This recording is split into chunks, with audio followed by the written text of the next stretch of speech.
ఈరోజు ప్రపంచంలో ఒక పెద్ద నిజం ఉంది. కేవలం మంచివాడిగా ఉండటం సరిపోదు. మనకు చిన్నప్పటి నుంచే చెప్తారు మంచిగా ఉండాలి, ఎవరిని నొప్పించకూడదు, సహాయం చేయాలి అని.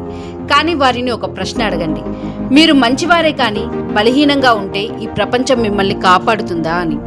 మీరు దయగలవారు కావచ్చు, కానీ మీరు బలంగా లేకపోతే, మీకు శిక్షణ లేకపోతే, మీరు సిద్ధంగా లేకపోతే మీరు ప్రమాదంలో పడే అవకాశాలు ఎక్కువ. మన భారతీయ సాంప్రదాయాలు ఎప్పటి నుంచో ఒక గొప్ప సత్యం చెప్తున్నాయి, ధర్మాన్ని కాపాడాలంటే శక్తి అవసరం అని. మహాభారతం, రామాయణం వంటి ఇతిహాసాలలో కూడా మంచివారెప్పుడూ బలహీనులు కాదు, వారు యోధులు కూడా.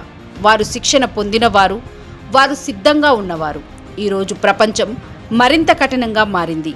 మంచి మనసు ఉండటం గొప్ప విషయం, కానీ అది మిమ్మల్ని రక్షించదు. మీరు సిద్ధంగా లేకపోతే ఇంకా ప్రమాదం.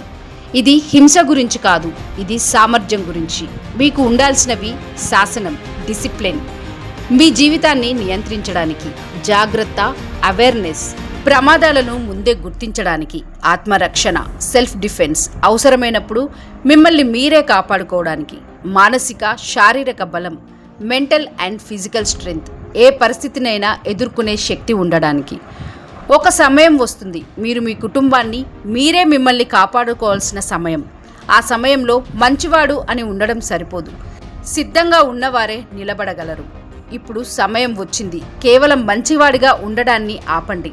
బలంగా, జాగ్రత్తగా, సిద్ధంగా ఉండే వ్యక్తిగా మారండి. మంచితనం ఒక గుణం, కానీ బలం ఒక అవసరం. ఇటువంటి శక్తివంతమైన ఆలోచన కథలు ఇంకా కావాలంటే NOF మిస్టరీ ఛానల్ని సబ్స్క్రైబ్ చేసుకోండి. లేటెస్ట్ న్యూస్ అప్డేట్స్ కోసం డిస్క్రిప్షన్లో ఉన్న న్యూస్ ఆన్ ఫేస్ వాట్సాప్ ఛానల్ని ఫాలో అవ్వండి.